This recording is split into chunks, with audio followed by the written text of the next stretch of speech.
Hi, I don't quite grasp what happened. I'll start from the start, hoping it becomes clearer. By putting everything into words, I'm hoping to gain some understanding.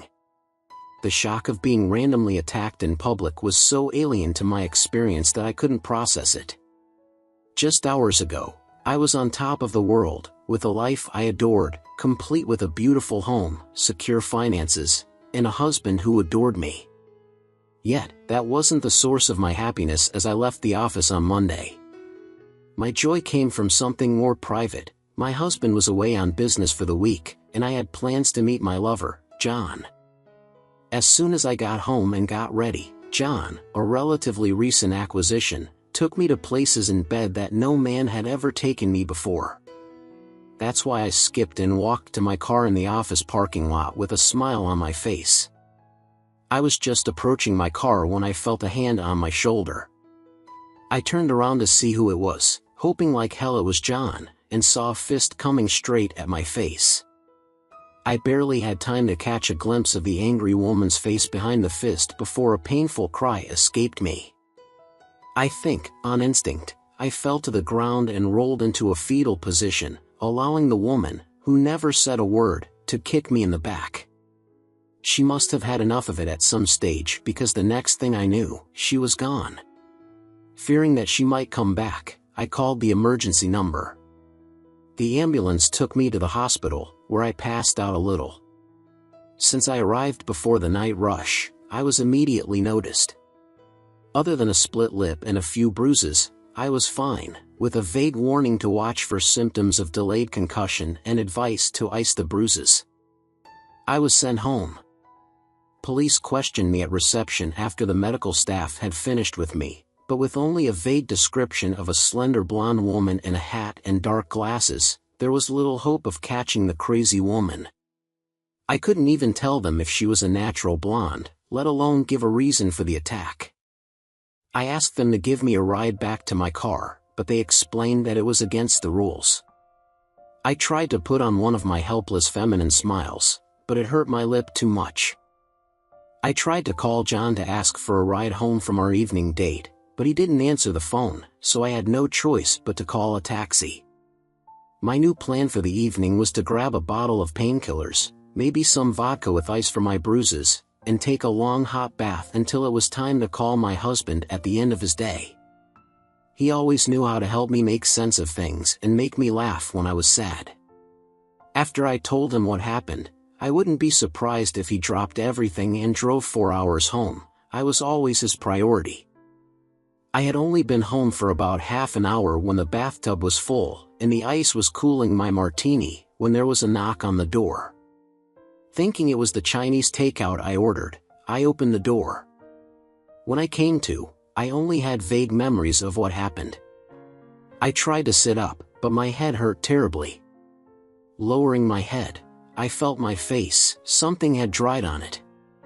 I scratched a little and looked at the scratch underneath my fingernail, blood. Oh no! Gently and very carefully, I felt my entire face. The eyebrows, cheekbones, and jaw were not damaged. My nose hurt, but it seemed unharmed. I thanked the gods that it didn't seem to be broken. I slowly turned my head and noticed dried blood spatters on the floor. Whoever the attacker was, he must have hit me hard. I continued my search and found a lump on the back of my head and a bruise, probably from where my head hit the floor after I fell. Overcoming the pain, I straightened up my head and protested. I slammed the door and, staggering, made my way to the sofa where I practically fell onto it. I think I was hallucinating for a while, and my brain was conjuring up images that flashed through my mind, my consciousness halfway between flashbacks and movie-like stills. I saw a stocky woman with long black hair and almost bushy eyebrows. The rest of her face was hidden by a scarf. That's all I saw, except for some kind of wooden handle or bat flying right between my eyes. I woke up, embarrassed, still on the couch. The clock above the mantel showed 4:25 a.m., and I had a terrible headache. Any movement felt like a bowling ball was ringing inside my skull, hitting the walls. As I staggered into the kitchen, I felt a pain in my groin. Whoever that was, she must have kicked me there. I swallowed 2 painkillers and staggered to the bathroom. The mirror in the bathroom did not reveal a very pleasant sight. Whatever they hit me with, my nose wasn't hurt, but my cheek was swollen, and I had a black eye. Who the heck was this woman? And another one this afternoon, excuse me, yesterday. Even though I was a real estate agent, I didn't think I had made any enemies. What the hell is going on? I wondered if I should call more than one ambulance but decided against it. The doctor said yesterday afternoon to watch for delayed concussion for 8 hours. It had been longer since I was hit the second time. I also thought about calling the police but decided against that too. Our front door was not visible from the hotel grounds, and I had less data to tell them than last time. However, one woman accidentally attacking me is one thing, but 2 is just weird. I decided, despite the late hour, to call Dave. He would know what to do. Oh, Dave, what did he think when he tried to call me last night, like he always did, and I didn't answer? He would try calling my cell phone and home phone, and then ask where I was. I hope this didn't make him think I was sneaking out of the house when he wasn't here. I have always been incredibly careful in my dealings. Wouldn't it be ironic if a false tip gave me away? Taking my mobile phone, I checked how many missed calls there were from my husband. Strange, but there were none. I picked up my home phone and dialed the number to get a list of my latest actions. The last unanswered call was made 3 days ago. I couldn't remember the last time Dave didn't talk to me when he was gone. In fact, it was part of my safety net that I would routinely call him on his hotel phone, citing the supposed dangers of using a cell phone too much before going to meet my lover at a hotel, or on very rare occasions, inviting him out here. This reminded me that I had called John on my cell phone the previous afternoon and had not yet deleted the recording. I wasn't stupid enough to store his number in my phone without a trace. There was no evidence. There were several photos on it that should never have seen the light of day. My phone was the only place they were kept, and they were hidden there. I also made sure it wasn't locked with a regular password or one of those boilerplate items, just my fingerprint and a strong password. Dave thinks it's a work requirement not to share my password on the rare occasions when he needed to use my phone. I opened it for him and never let him out of my sight. I decided it was safer to store the photos on my phone, which I could protect, rather than any other media that could be discovered. I deleted the call to John, left a message in his voicemail, and noted that he also did not answer my previous call. I'm surprised Dave didn't call despite the early hour. I really needed to hear his comforting voice. The call went straight to voicemail, which was weird. Maybe he lost his charger and his battery died or something. This wasn't the first time. By this time, it was already after 5 o'clock in the morning, and I had a show at 9 a.m. There was no way I could show up looking like I did now, so I put on more makeup than usual to cover it up. After all, I had a whole arsenal. I should probably explain this. You see, all through high school I was very ordinary. You've all met those who watch from the sidelines as all the boys worth. Their salt ignore them to go after the athletic, popular girls. Although I was proud that I was not like some others who were plain and exposed themselves to everyone, mistakenly believing that being popular meant they had succeeded. Thus, I was a virgin when I left school at 16. My parents were not overly ambitious for me and were happy to support me as I attended a series of evening courses to gain some administrative qualifications, while I worked as a waitress in my spare time. I lost my virginity to someone who I realized too late was a smart predator. I realized this the next morning after a quick, inconvenient intimate encounter in his hotel room when he asked me to leave. I chalked it up to experience and thought that this episode had made me an expert at choosing predators, but that did not happen. My next 2 encounters ended just as disastrously. The one after them was with a guy who had less experience than I did, I left him after the first night. This is how I sailed through life until I was 20. That's when Dave came into my life. Dave was a year ahead of me in school and seemed to be my male equivalent. He was tall and thin, but nothing else about him was striking. We started talking at the restaurant where I worked, where he invited several clients to lunch. After the first meeting, I learned enough to understand that he was a man with a clear career plan and determination to get things done. I accepted the date, and the rest, as they say, is history. I slept with him about 2 weeks after we met, and it was obvious that we were both so inexperienced that it was uncomfortable. We were both willing to learn and used each other to do just that. If I had to describe my life 12 months before his 21st birthday, I would say I was satisfied.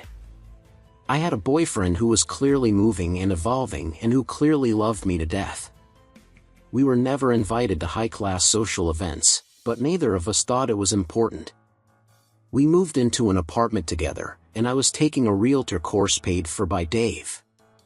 When my crucial birthday arrived, Dave celebrated his first big bonus check by spending part of it on me. There was my own car, a voucher for 2 days with my personal beauty consultant, and a larger diamond engagement ring than I ever expected to wear. I said yes at the right time, got behind the wheel of the car, and put off receiving the voucher. Oh, how I wish I could just tear up this damn voucher. This way, I could have a husband whose phone wasn't turned off and a face without bruises. Dave reminded me several times about the voucher, but I was immersed in planning a simple wedding. Neither of us had a large list of friends. In the end, I decided to use it as a little indulgence for myself to relax before the big day. During the day, that's when I found out what the voucher was actually for. This gave me 2 days with Caroline, an elegant woman in her early 30s. I don't know what qualities she had, but she had an amazing eye for demonstrating femininity. Our first destination was a hairdresser where I was forced to undergo a major overhaul. I have to say, I was nervous about the outcome. The rest of that first day was spent shopping. Caroline led me past my usual favorite clothing stores to the more upscale end of town. Suffice it to say that later that evening, Caroline used my phone to ask Dave to update the money on my credit card. At the end of the day, I looked in the mirror at my new hairstyle and clothes and almost called Caroline to tell her not to worry. The next day, the hairstyle and clothes were for real. Oh, why didn't I do this sooner? We were at the salon by 8 a.m.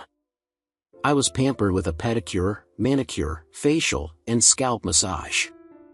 Then I was introduced to Colin, who was apparently more fun than a tree full of monkeys and, if you believe him, was once a beautician to some pretty famous stars. He and Caroline used my face as a canvas to paint, sculpt, trim, and highlight over the next 2 hours, including several erases. I wasn't allowed to look at myself in the mirror until the two of them declared me perfect. When I stood up and saw my reflection, I involuntarily took a step back. This is when Caroline's true genius emerged. The clothes and hairstyle that had looked out of place the day before now framed a face that I had to admit was beautiful. Two couldn't believe it, the change was stunning. Caroline forced me to look up from admiring my own reflection for Colin's 2-hour lecture on how he had uncovered the natural masterpiece that was me. I thanked him and Caroline profusely for this life-changing experience. If I had known how this would actually affect me, I might have committed murder right then and there. Dave did a funny double take when I got home but quickly recovered, telling me that the results simply showed me as he had seen me from the beginning. That night was the wildest night we had ever spent in bed, and 3 days later, we were married. Admiration and the honeymoon were fleeting.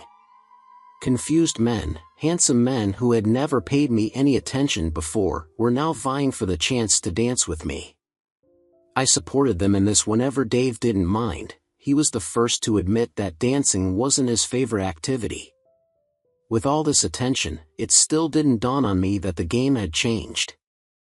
This realization began when the wedding photo album was delivered. I saw that I was absolutely stunning, and for the first time, I felt that I had married a man a little shorter than myself, a fact that was obvious when you looked at us standing together in various settings. I probably feel this way deep down even today, which is neither logical nor fair. What have I achieved in the 5 years since my marriage compared to Dave? He built his own business from scratch and was on his way to becoming a millionaire. I used my looks to become a direct real estate seller. Despite the unequal score, for some reason, I felt superior. 5 months after disclosures of the true self were like a rebirth. I became popular, praised, entitled, and yes, within 6 months, I became an unfaithful wife. In my defense, it was extremely difficult to never give in to temptation. Suddenly, my mind, which believed it was being carried by a body with 5 stars out of 10, was attacked by men with 9 stars out of 10. It took waking up with a third such man for me to realize that they were simply more attractive versions of the predator who had taken my virginity from then on. I was truly in the driver's seat when it came to choosing lovers, so with my broken face here and now, I prepared to apply a good layer of concealer and foundation. Feeling sorry for myself, I tried to call Dave every 15 minutes or so but had no luck. It took an hour and a half of layering until I had everything hidden to my satisfaction. I had absolutely no luck either in being able to communicate with my husband or in explaining the strange behavior of 2 women. I made myself some coffee and drank it, feeling more alone than I had in years. I never made friends easily with women, and because Dave didn't respond, I was isolated. In my darkest hour, with an hour to spare, I texted John to call me when he could, then looked at some pointless crap on the stupid box until it was time to leave for the office. Carrying the laptop bag and luxury briefcase Dave bought me last year to my car in the detached garage, I placed them in the back seat, slammed the door, and turned to the driver's door. I don't know where she came from, all I know is that she was standing right in front of me as I turned away from the back door of my car.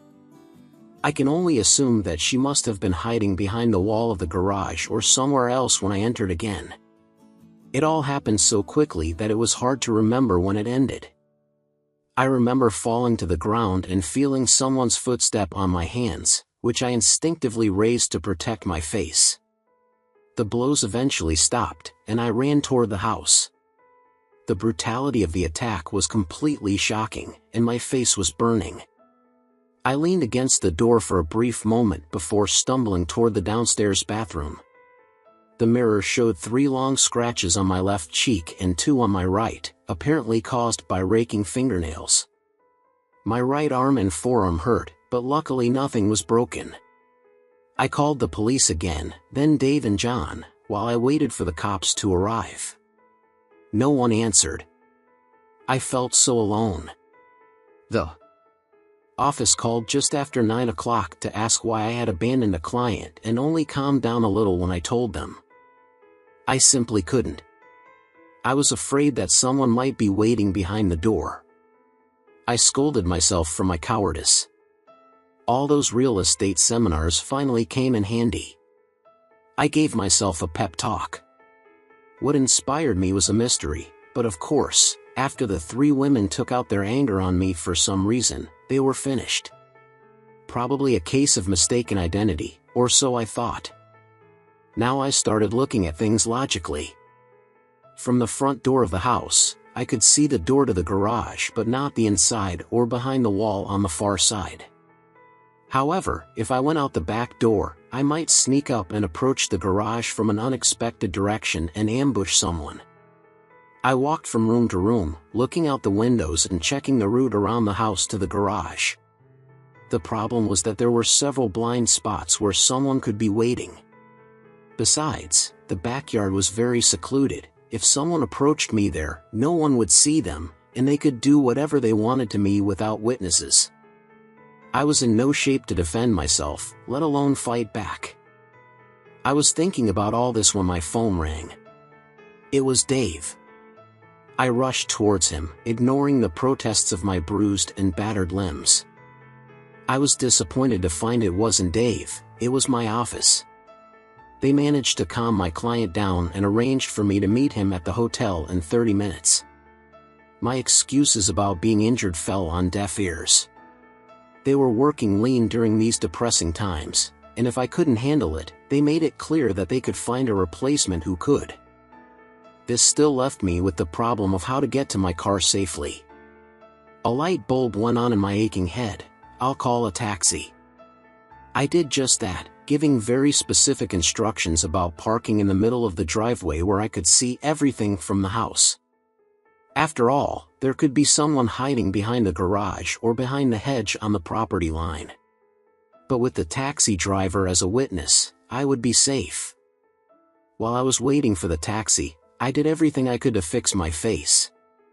10 minutes later, the taxi horn prompted me to make one last visual check outside and then make an awkward dash to the safety of the taxi. I didn't really relax until we were a block away from home. The driver was a woman, which worried me, but after she asked where I was going, she lost interest in me.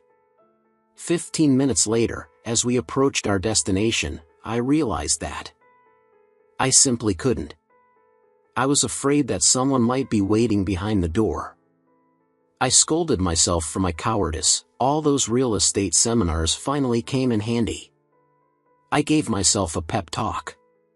What inspired me was the thought of the beatings being a mystery to me, but of course, after the 3 women, for some reason, took out their anger on me, they were finished. Probably a case of mistaken identity, or so I thought. Now I started looking at things logically. From the front door of the house, I could see the door to the garage but not inside or behind the wall on the far side. However, if I went out the back door, I might be able to sneak and approach the garage from an unexpected direction and ambush someone.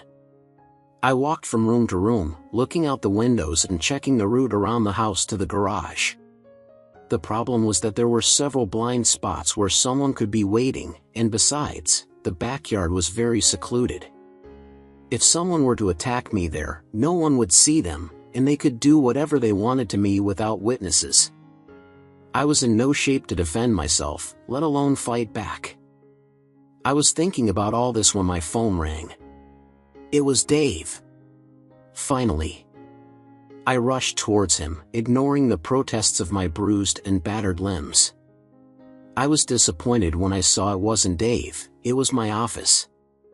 They managed to calm my client down and arranged for me to meet him at the hotel in 30 minutes. My excuses that I was injured fell on deaf ears. They were working lean during these depressing times, and if I couldn't handle it, they made it clear that they could find a replacement who could. This still left me with the problem of how to get to my car safely. A light bulb went on in my aching head. I'll call a taxi. I did just that, giving very specific instructions about parking in the middle of the driveway where I could see everything from the house. After all, there could be someone hiding behind the garage or behind the hedge on the property line. But with the taxi driver as a witness, I would be safe. While I was waiting for the taxi, I did everything I could to take care of my face. 10 minutes later, the taxi horn prompted me to make one last visual check outside and then make an awkward dash to the safety of the taxi. I didn't really relax until we were a block away from home. The driver was a woman, which worried me, but after she asked where I was going, she lost interest in me. 15 minutes later, as we approached our destination, I realized that I had eaten my fill. The house keys were in my briefcase, in the back seat of my car, which was parked in the garage. If I ordered a taxi to return, I would be at least 25 minutes late for the meeting, and the client might be very indignant at being stood up a second time and demand my head from the agency. I decided to somehow get through the scheduled meeting. I could show the client the exterior and report some bureaucratic mistakes with the keys. I'll almost certainly miss out on the sale, but hopefully, I won't get fired. I dialed Dave's number again before we pulled into the driveway of the house. In the end, I had to wait half an hour for this damn client. She also came by taxi. She was a tall, dark-haired woman of about 30, quite pretty except for the eyes hidden behind her dark glasses. She was carrying one of those huge bags that seemed to be a fashion trend this season. When she saw me, she looked at the piece of paper in her right hand before stuffing it into her bag. As she walked towards me, she seemed to swallow my excuse for the key fiasco but looked irritated when I explained that the best thing I could suggest was to walk outside and look in the windows. Luckily, I knew everything about the property by heart, so I didn't have to refer to any notes, which were also left in the briefcase. I knew in my heart that if this house didn't sell quickly, the owners might lower the price enough for Dave and me to buy it. It was a beautiful green area populated by young urban professionals. Dave and I would fit in perfectly here. We walked out into the backyard, where I pointed out a spacious art studio located separately from the main house. After I finished listing its features, I walked over to the master bedroom window and peered through the gap in the curtains to see how good the view was. I heard an inappropriate sound behind me, which I would describe as a clicking noise. I turned around and saw that the client was holding one of those telescopic batons advertised in women's magazines for personal protection. Her face turned from cute to distorted hatred. I think she hissed before swinging the baton at me as hard as she could, aiming straight at my head. It hurt excruciatingly when the blow hit my hastily raised forearms, and I actually heard the bone crack. I think that furious woman heard it too.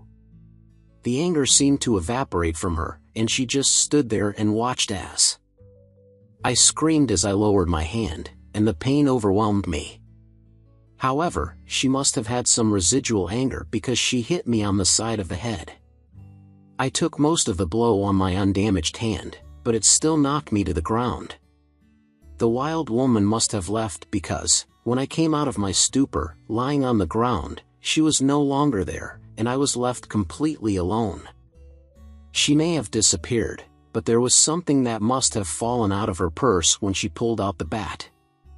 It was the same piece of paper that I saw her stuff into her bag when she arrived. It was lying face up on the ground. It was a photograph, about the size of a 5x7, and I believe it was a familiar image, one of my favorites. I liked myself in it. I was completely confused as to how this crazy woman got a copy. This was a selfie I took about 3 months ago. My phone was in my outstretched hand when I took the photo. Despite everything, at that moment I had the strength to press the button, and the excellent framing was pure luck. It was a very intimate photo of me and John. I remembered the crummy motel room we paid cash for. This was the photograph the woman used to identify me. Judging by her anger, Mrs. John, I guessed. I never asked Jan about his wife, just as we never talked about Dave. I just didn't think it was important enough to think about before. Holding my damaged hand, I rolled into a sitting position. There was no internal debate about whether to call an ambulance this time. I did so. However, no police. This path led to my affairs being exposed, which could lead to Dave finding out, which could lead to something terrible. How the hell John's bat-wielding psycho wife got her hands on this photo was the question that occupied my mind as I staggered to meet the ambulance. I have never shared this photo with any other person or device, not even with John. Was my phone hacked? It was the same triage nurse at the hospital, and she was going to call the police, but I talked her out of it, convincing her that it was an accident. She looked at my hand and the scratches on my face and clearly didn't believe me but still respected my wishes after I vigorously shook my head when she simply asked about my husband. They set my arm, drugged me with some strong painkillers, and then shoved me into a taxi. The taxi driver was kind enough to take me straight to the front door. He even waited until I opened it, went in, and locked the door from the inside. Despite the doctor's recommendations, I washed down the painkillers with a large, very large, shot of vodka while simultaneously making up a story that I was going to tell my husband. I left him many messages. He will be very confused and worried when he charges his phone and hears them. I tried to call him again but failed, then remembered my idea to send him an email. My laptop was in the car, and by this time, it was already dark, so there was no way in hell I was going to take any more chances with another attack to take it away. Then I remembered our old desktop computer. We had used it before when we both had laptops, and Dave continued to use it sometimes when he wanted to see something on the big screen. He was standing in the office. I turned it on and went to pour myself some vodka. When I returned, there was a small spinning hourglass on the screen and, under it, the word sync. I answered the call of nature, which took some time. Have you ever tried to unzip the side zipper of your pants with one arm and a sling? By the time I got back to the office, the computer had finished syncing, and what it was showing on the screen was just terrible. Well, that explains it all. Who were these terrible women, and why did they do what they did to me? This knowledge was almost comforting after the complete confusion of the events of the previous 24 hours.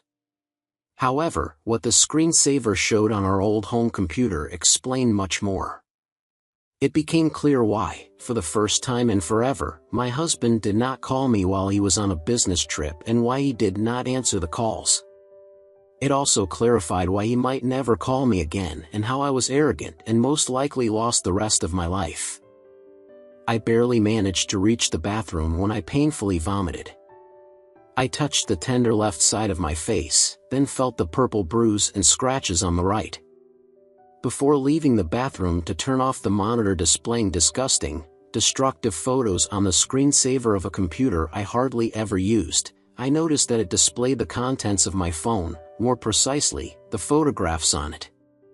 They flashed on the computer screen, changing approximately every 10 seconds. Oddly enough, photographs of houses or specific interior elements were interspersed with much more graphic photographs. I remembered how a couple of weeks ago, my boss hired a tech company to update our phones.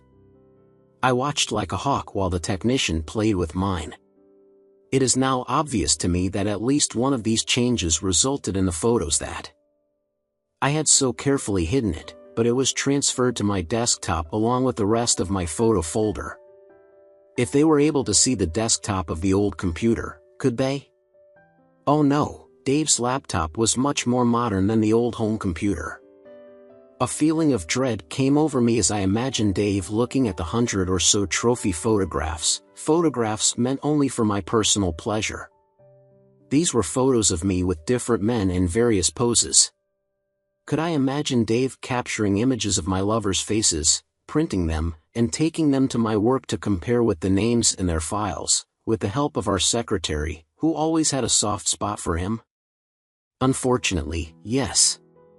Names led to addresses and wives who saw these photographs and, in my case, provided the blows, scrapes, and bruises after yet another unanswered call to my husband's phone. I struggled upstairs and checked his wardrobe, but what I saw only made my depression worse. Ignoring the terrible photos on the old computer's screensaver, I turned on the monitor again and logged into our bank's online website. I saw a few tiny numbers where there should have been big ones. I dropped my chin to my chest.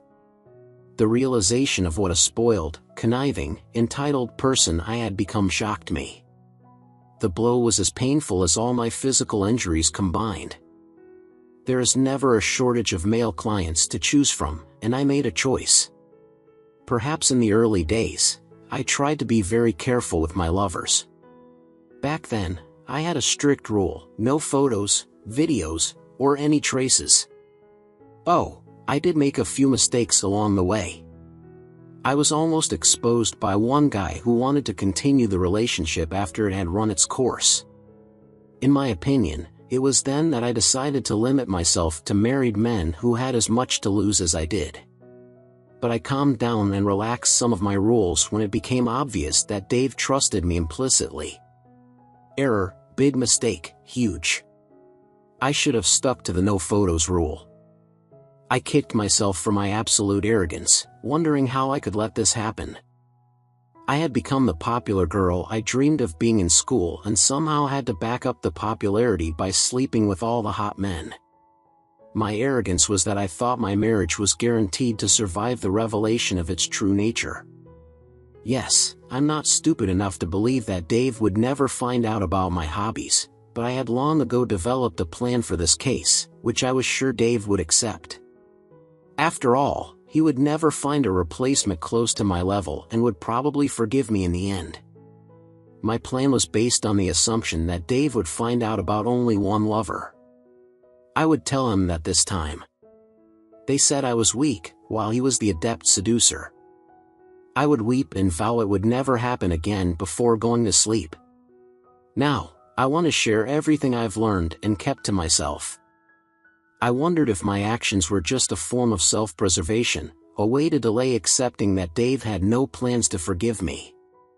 He never caught me with another man in bed, which might have triggered my well-rehearsed response.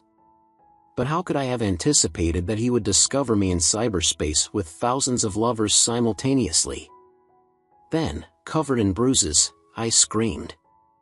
Thank you to everyone who listened to today's stories. If you enjoyed them, please like and subscribe if you haven't already. Feel free to share your thoughts on the events in the comments below. Take care.